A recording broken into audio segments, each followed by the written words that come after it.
வார்த்தைகளை சரியாக பயன்படுத்த கற்றுக்கொண்டால் வாழ்க்கையும் சரியாக இருக்கும் என்று நம்புங்கள். அன்னை தெரசா சொன்னாங்க, உங்கள் வாழ்க்கையில் மிக சிரமமான தருணங்களில் நீங்கள் என்ன செய்வீர்கள்?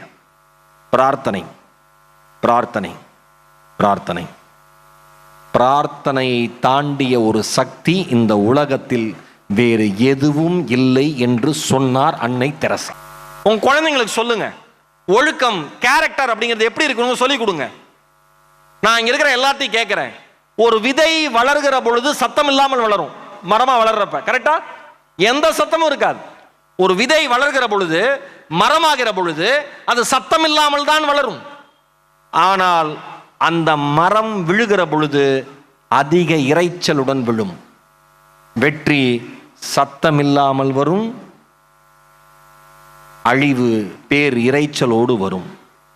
அவ்வளோ நாள் கட்டி காப்பாற்றி வச்ச அத்தனையும் ஒரே ஒரு தீய பழக்கத்தால் போயிருண்டான்னு உங்கள் குழந்தைங்களுக்கு எடுத்து சொல்கிற பெற்றோர்களாக நீங்கள் இருக்கணும்னா நீங்கள் எந்த தீய பழக்கத்தோடையும் முதல்ல இருக்கக்கூடாது.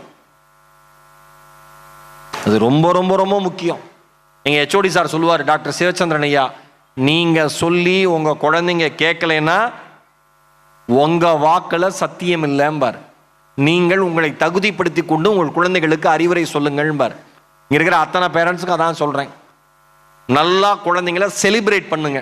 ஸ்கூலில் டீச்சர் என்ன பண்ணுவாங்க தெரியுமா? மார்க் கம்மியாயிடுச்சுன்னா சத்தம் போடுவாங்க. ஆனால் நம்ம பேரண்ட்ஸ்க்கு என்ன பிரச்சனைனா, கண்டிக்கிறதுக்கும் கண்டிக்கிறதுக்கும் தண்டிக்கிறதுக்கும் வித்தியாசம் தெரியாது.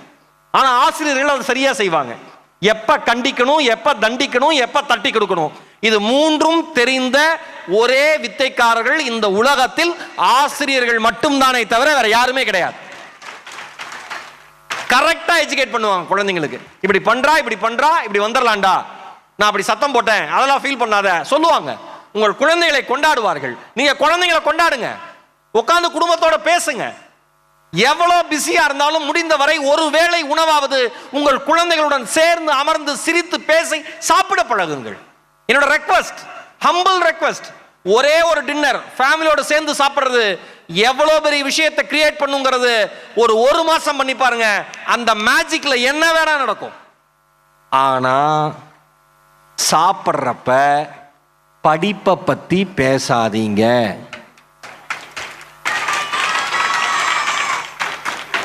என்னடா வேணும்னு ஹோட்டலுக்கு கூட்டிட்டு போயிட்டு, அப்பா நான் பன்னீர் பட்டர் மசாலா, அவன் சொல்றான் வெரி குட், ஆர்டர் பண்ணிட்டு நானும் பன்னீர் பட்டர் மசாலா வந்துடும். அந்த நானை பிச்சு பன்னீர் பட்டர் மசாலாக்குள்ள முக்கி அந்த பன்னீரோட கலந்து வாய்க்குள் எடுத்து போடுறப்ப, இனிமேல் நல்லா படிப்பியா? எது ஒரு நானுக்கு ஒரு பன்னீர் பட்டர் மசாலாக்கா? அவன் வாங்கி தருவான், நாம படிக்க முடியுமா? அதே கெமிஸ்ட்ரி, அதே பிசிக்ஸ், அதே அக்கௌண்டன்சிய எந்த இடத்தில் எதை பேச வேண்டும் என்கிற இயல்பான ஒரு விஷயத்தை நீங்க புரிஞ்சுங்க. அவ்வளவுதான். அவனை தட்டி கொடுங்க, ஜாலியா பேசுங்க. நீங்க ரொம்ப அன்பா பேசிட்டே வந்து படிப்பை பத்தி கேளுங்க, அவன் படிப்புல எதுல பெஸ்ட் எதுல ஒஸ்ட்னு அவனே சொல்லிடுவான். அலட்டிக்கவே வேண்டாம். இப்ப என்ன முடிச்சிருவோமா? மழை வர மாதிரி இருக்கு, குழந்தைங்க ஆரம்பிச்சிடலாமா இல்ல பேசலாமா? பேசலாமா? உனக்கு ஜாலியா தான் இருக்கும், உன்னை பத்தி பேசுறல்ல சப்போர்ட் பண்ணி. ஆமா, இயல்பா அதை பண்ணுங்க. எல்லா இடத்துலயும் எப்பயுமே படிப்பை பத்தியே பேசாதீங்க. இன்னொன்னு சொல்றேன், உங்கள் குழந்தைகள் பந்தய குதிரைகள் அல்ல. ஜெயிச்சிரு ஜெயிச்சிரு ஜெயிச்சிரு ஓடிரு ஓடிரு ஓடிரு ஜெயிச்சிரு ஜெயிச்சிரு ஜெயிச்சிரு ஓடிரு ஓடிரு ஓடிரு. எல்கேஜி படிக்கிறவனுக்கு அவ்வளோ மோட்டிவேஷன் தராங்க வீட்டில். நல்லா நீட்டா வச்சுக்கோ ஷர்ட்டை. யார? அந்த எல்கேஜி வாழை. அம்மா சுத்தமா வரணும், அழுக்கே பண்ணக்கூடாது. அவன் சொல்றான் சட்டை இல்லாம அனுப்புறியா? நான் அழுக்கே பண்ண, சட்டை போட்டா அழுக்காக தானே செய்யும். அதை பத்தி அவன் சட்டையே பண்றது இல்லை.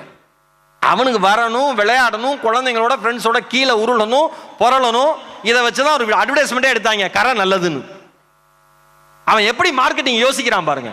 கரை நல்லது, ஏன்னா வீட்டில் குளவரி அம்மா பார்ப்பாங்க, கரை நல்லது பயப்படாதுன்னு சொல்லி அனுப்புறான் மார்க்கெட்டிங்க்கு.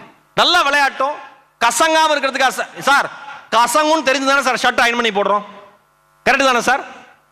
கரெக்டா இல்லையா? கசங்குன்னு தெரிஞ்சு தானே நீங்க வந்து சேலையை ட்ரை கிளீன் கொடுக்குறீங்க. 10 வருஷமா பட்டுப்புடவை வச்சிருக்கீங்களா? ஒரு தடவையா வெளில எடுத்திருக்கீங்களா? பாதி வீட்டு பீரோல 400 புடவை இருக்கு, திறந்தோட 40 விழுந்துருது. அந்த அம்மா அப்ப சொல்லுது, கலெக்ஷனே என்கிட்ட இல்லை, புருஷன்லாம் நெஞ்சில கை வச்சு செத்தவன் அன்னைக்கு அடுத்த நாள் தான் எந்திரிக்கிறான். கலெக்ஷனே இல்லை, எல்லாம் போட்டாச்சு. ஒரு டெய்லி போடணும்னா நான் போத்தீஸில் தான் வேலை செய்யணும். துணிக்கடல் நெஞ்சு நாம தான் போட்டுக்கணும். கரெக்டா? நமக்கு ஆசை இருக்குல்ல, நமக்கு கற்பனைகள் இருக்குல்ல, நமக்கு கனவுகள் இருக்குல்ல, அதே மாதிரிதான் குழந்தைக்கு இருக்கும். அவங்க எப்படி யோசிப்பாங்க? அவர்கள் பார்த்த சமூகம், அவர்கள் வளர்ந்த விதம், அவர்கள் கேட்ட வார்த்தைகள், அவர்கள் இருக்கிற சூழல், இதை வச்சுதான் அந்த குழந்தைங்க யோசிக்கும். அதை தாண்டி அந்த குழந்தைங்களை யோசிக்க முடியாது. நல்ல சூழலை அமைத்து கொடுக்கிற பெற்றோர்கள், நல்ல சூழல்ங்கிறது வசதியை பொறுத்து அல்ல. நல்லா ஞாபகம் வச்சுங்க. நீங்க மிகப்பெரிய பணக்காரரா இருந்து லக்ஸுரியா உங்க குழந்தைய வளர்த்துனா உங்க குழந்தை நல்ல குழந்தையா வந்துருவானா எனக்கு தெரியாது. நீங்கள் ஏழை வீட்டில இருந்து, ஒரு சாதாரண வீட்டில இருந்து, எந்த அடிப்படை வசதியுமே இல்லாம நல்ல வார்த்தைகளையும் நல்ல சிந்தனைகளையும் நல்ல எண்ணங்களையும் உங்கள் குழந்தைகளுக்கு சொல்லி வளர்த்தால் அவன் உங்களை மாளிகை கூட்டிட்டு போய் உட்கார வைப்பான். இதுல எந்த வித மாற்றமும் இல்லை. நல்லதை சொல்லி கொடுங்க, நல்லதை பேசுங்க, சொந்தக்காரனை பத்தி நல்லது பேசுங்க, இல்லைன்னா அவன் இல்லாதப்பயாவது பேசுங்க. ஓ மாமா மாதிரி ஒரு மோசமான ஆள் யாருமே கிடையாது, அவன்லாம் வேஸ்ட், நீ பறந்தது வந்து ஒண்ணுமே பண்ணல, ஒரு பென்சில் கூட வாங்கி தரல, ஒரு ரப்பர் கூட வாங்கி தரல அப்படின்னு கண்ணா பின்னா அந்த அம்மா திட்டிவிட்டு அடுத்த நாள் மாமா வரப்ப வாங்க நேற்று தான் பேசிட்டு இருந்தேன் நீங்க ஃபேமிலிக்கு எவ்வளவு முக்கியம்னு. இவன் அதிர்ச்சி ஆகுறான். என்ன அம்மா நேற்று மாமா அந்த கழுவி ஊத்துச்சு, இன்னைக்கு பாராட்டுதேன். உறவு நீங்க எந்த சார் நீங்க சொல்றதுதான் சார் அவன் நினைச்சுப்பான். அவ்வளவுதான். கிரிக்கெட் வீரர் நடராஜன் இருக்கார்ல, அவர் சொன்னாரு, மிக எளிமையான குடும்பம் எங்களுடைய குடும்பம். அப்பா அம்மா வந்து தெருவோரமா கோழிக்கடை வச்சிருந்தாங்க. அப்பா சாதாரண விவசாய கூலி. கிரிக்கெட் எனக்கு ஆசை, என்னால என்ன முடியுமோ நீ அச்சீவ் பண்றான்னு என்ன விட்டாங்க, பொறுப்பை என்கிட்ட கொடுத்தாங்க. இதே சேப்பாக்கம் மைதானத்தை ட்ரெயின்ல போறப்ப ட்ரெயினோட ஜன்னல் கம்பிகள் வழியே அந்த சேப்பாக்கம் மைதானத்தினுடைய கிரவுண்டை பார்ப்பேன். இந்த கிரவுண்ட்ல ஒரு நாள் நான் ஆடணும்னு நினைப்பேன். இன்றைக்கு அதே கிரவுண்ட்ல நின்று நான் விளையாண்டுட்டு இருக்கேன். எங்க அம்மா அப்பா சேலத்துக்கிட்ட சின்னப்பம்பட்டியில இருந்து என்ன வேடிக்கை பார்த்துட்டு இருக்காங்க. இதுதான் என் வாழ்நாளில் சாதனை. இந்த இளைஞர் சொன்னாரு, சாதிச்சாரு. மாரியப்பன் தங்கவேலு ஒரு காலை இழந்த பிறகும் பாராலிம்பிக்ல ஒரு தங்கம், ஒரு வெள்ளி, ஒரு வெண்கலம் வாங்க முடிஞ்சது.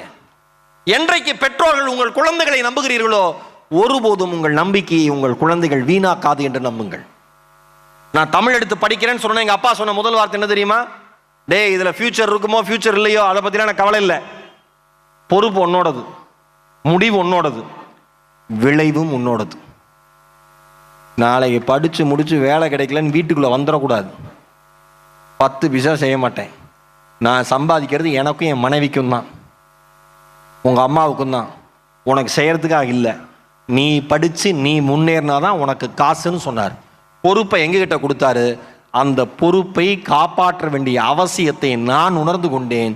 ஓட துவங்கினேன். தமிழ் படிச்சா முன்னேறவே முடியாதுன்னு சொன்ன மனிதர்கள் மத்தியில் தமிழ் படிச்சு இன்னைக்கு உலகம் முழுக்க இருக்கிற தமிழர்கள் வாழ்கிற நாடுகளில் நிகழ்ச்சி பண்ணிக்கிட்டு இருக்கேன். பின் குறிப்பு, 10 பைசா செலவில்லாம. அவங்க நீங்க எங்க நாட்டுக்கு வருவதில் மகிழ்ச்சியுமாங்க, நான் அவங்க கிட்ட நீங்க எனக்கு தருவதில் மகிழ்ச்சின்னு வாங்கிட்டு வந்துடுவேன். ஏன்? பொறுப்பை என்கிட்ட கொடுத்தாங்க. நீ பார்த்துக்கோடான்னாங்க, நான் உன்னை நம்புறேன்னாங்க. இப்படிலாம் விட முடியாது சார் இந்த காலத்து பசங்களை. நீங்க சொல்றீங்களா? கிடையவே கிடையாது. இந்த காலத்து சார் ஒன்னே ஒன்று சொல்றேன், நம்ம படிக்கிறப்ப டைவர்ஷன் அதிகம். கரெக்டா? கரெக்டா? டைவர்ஷன் அதிகமா? ஒண்ணுமே கிடையாது. நமக்கு என்ன டைவர்ஷன்? எதுவுமே இல்லையே. வீட்டில் பாதி வீட்டில் டிவியே கிடையாது. ஏரியாவில் ஒரு வீட்டில் டிவி இருக்கும், ஓடி போய் பார்த்துட்டு வருவோம். டிவி வச்சிருக்கிற வீட்டிலாம் பெரிய ராஜ குடும்பம் மாதிரி இருப்பாங்க. கை கட்டி நிற்கணும், கருவேப்பிலை வாங்கிட்டு வர சொல்லுவாங்க, எப்போ வாங்கிட்டு வரணும், ஒளி மொழியும் காமிப்பாங்க டிவியில். கரெக்டா? அப்படிதான் இருந்தது. இன்னைக்கு குழந்தைங்களுக்கு டைவர்ஷன் அதிகம். ஏன்? அம்மா அப்பா 2 பேரும் ஃபோனை பார்த்துக்கிட்டே இருந்துட்டு குழந்தைகிட்ட சொல்றாங்க, ஃபோன் பார்க்காத. நீங்க ஃபோன் பார்க்காதன்னு நீங்க சொல்றீங்க, நீங்க போன்ல என்ன பாக்குறீங்கன்னு அவன் பாக்குறான். அப்பா போன பெர்மிஷன் இல்லாம எடுக்காத அப்படிங்கிறார் ஒரு அப்பா. அதுக்கு பையன் சொல்றான், நீ என்னப்பா பண்றன்னு கேட்கிறான். கரெக்டா? நீங்க எஜுகேட் பண்ணுங்க. எத்தனை குடும்பத்துல வீட்டுல பெண்கள் போன்ல சீரியல் பாக்குறீங்க? உண்மையா இல்லையா? மனசாட்சியுடைய அந்த 4 பெண்கள் கை தூக்கி இருக்காங்க. ஒப்புக்கிறோம், நாங்க பாக்குறோம் அப்படின்னு. எல்லாரும் பாக்குறீங்க, மெஜாரிட்டி. நாம ஒன்று சொல்றப்ப அதை நாம ஃபாலோ பண்ணுமா இல்லையா? உங்க குழந்தைங்களுக்கு சொல்லி கொடுங்க. இப்ப வந்து நான் அண்மையில் ஒரு நியூஸ்ல பார்த்தேன். இந்த ஒரு செய்தியோட நான் நிறைவு பண்றேன். அரை மணி நேரத்தை தாண்டி போச்சு. 2050 இந்தியாவில் 3 ஒரு குழந்தைக்கு கண் பார்வை குறைபாடு இருக்குமா, மயோபியா. 3 ஒரு குழந்தைக்கு. ஏன்? ஸ்கிரீன் டைம் தான், கேஜெட்ஸ் தான், வீடியோ தான். அவங்க என்ன சொல்றாங்க, இங்க இருக்கிற பேரண்ட்ஸே அப்ளை பண்ணி பாருங்க. 20 நிமிஷம் தொடர்ந்து நீங்க வீடியோ பார்க்குறீங்கன்னா 20 அடி தூரத்தில் இருக்கிற ஒரு பொருளை, ஒரு ஆப்ஜெக்டை 20 நொடி பாருங்கிறாங்க. 20-20-20 கான்செப்ட். 20 நிமிஷம் நீங்க தொடர்ந்து வீடியோ பார்த்தா 20 அடி தூரத்தில் இருக்கிற ஒரு பொருளை 20 நொடி தொடர்ந்து பாருங்க. இதுதான் கான்செப்ட்னு சொல்றாங்க. தயவு செஞ்சு ஸ்கிரீன் டைமை முடிஞ்ச வரைக்கும் கம்மி பண்ணுங்க. படிக்கிறதுக்கு மட்டும் ஸ்டூடெண்ட்ஸ் நீங்க பயன்படுத்துங்க. ஒன்னே ஒன்று சொல்றேன், நீங்க இந்த சோசியல் மீடியா அக்கௌண்ட்லாம் இருக்குல்ல, எப்படி வீட்டில் தெரிஞ்சு வச்சுக்க முடியாது, தெரியாம தான் வச்சிருப்ப. நீ தெரியாம வச்சிருக்க மாதிரி இன்னொருத்தர் தெரியாம தான் வச்சிருப்பான். நீ ஒரு ஃபேக் அக்கௌண்ட், அவங்க ஒரு ஃபேக் அக்கௌண்ட், 2 ஃபேக்கும் சேர்ந்து ஒரு ரியல் லைஃபை ரன் பண்ணவே முடியாது.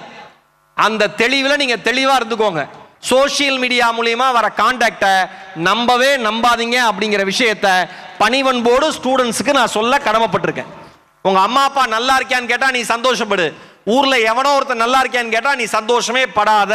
அதுதான் என்னுடைய தாழ்மையான வேண்டுகோள்.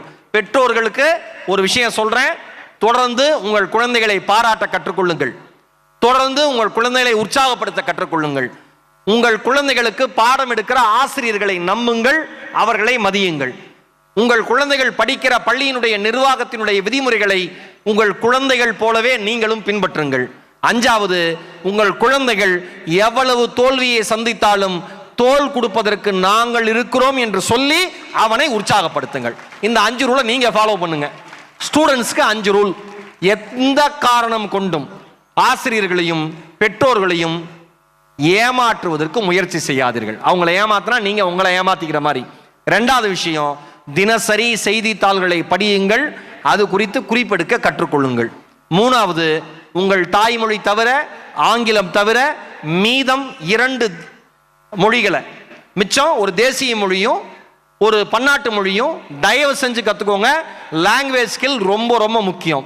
4வது, நீங்க கிளாஸ் ரூம்ல எவ்வளவு நேரம் இருக்கீங்களோ அதில் ஒரு பகுதியாவது லைப்ரரியில போய் செலவு பண்ண கத்துக்கோங்க, நூலகத்துல போய் படிங்க.